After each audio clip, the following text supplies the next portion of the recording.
tumemaliza mchezo wetu salama.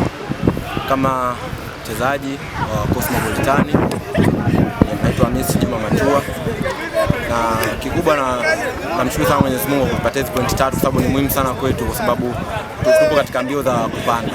Kwa lazima tushinde ili tuweze kupunguza gap na mpinzani wetu Bandari ambaye ipo juu yetu.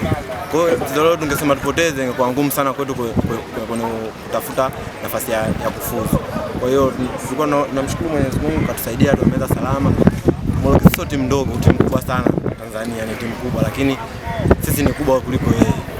Ndio maana tumecheza hapo, tumeoneshana, tumepimana nguvu kama wanaume, tumeweza kupata pointi 3 muhimu, tunaondoka nazo nyumbani.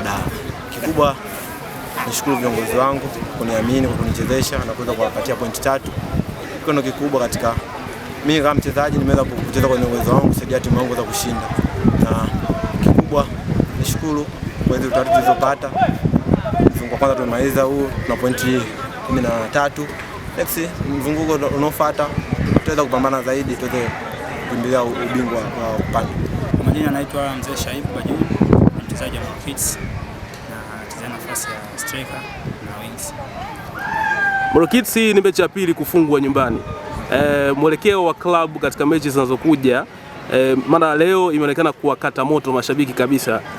Morokids tunawaahidi nini, na kama wewe mchezaji unaona timu ilifeli wapi na ilifaulu wapi licha ya kufungwa goli moja, ikiwa hii ni mara pili mfululizo kufungwa nyumbani? Kama sisi wachezaji pamoja na timu nzima ya Morokids tunawaahidi mashabiki wetu vingi. Kupoteza game mbili nyumbani si kwamba ni sababu ambayo itatupelekea sisi kuondoka katika ramani ya mashindano, ila tunawaomba wasikate tamaa, waje kwa wingi, kwani pasipo wao sisi hatuwezi kufanya chochote. Pia tunaomba wadau waendelee kutusupport, kwa sababu timu yetu bado inahitaji vitu vingi sana. Kwa uwepo wao, mashabiki, wadau, itatufanya sisi tuweze kufika mbali. Naamini katika raundi ya pili tutakapoelekea kuna makubwa tutafanya, na wataamini hichi tunachozungumza. Ni Kitunda Smota, mwenyewe anaitwa Kadiola, mwalimu wa klabu ya Cosmopolitan Dar es Salaam. Kwanza namshukuru Mwenyezi Mungu kwa kupata pointi 3 muhimu ambazo kwa tunazihitaji. Hii ni mwendelezo wetu, consistency. Baada ya kumfunga Dar City goli 4 tukafikisha pointi 10, na leo tumeshinda goli 1 pointi 13. Tunamkaribia mpinzani wetu ambaye ndo anayeongoza katika ligi yetu ya First League, timu ya Bandari Cup.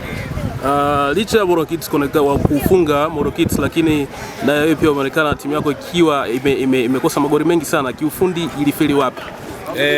Katika utulivu. Tuliwaambia kabisa tunaenda kucheza na Morokids, timu ambayo inacheza mpira wa chini, na sisi vivyo tunacheza mpira wa chini, ila kinachotakiwa tuwe na utulivu ili mradi tupate magoli. Lakini utulivu kipindi kile cha kwanza, dakika za mwanzo tulipoteza, lakini tukatulia kama dakika 6, 7 au 8 tukatulia, ndio tukapata lile goli moja, ndio tukapata goli moja.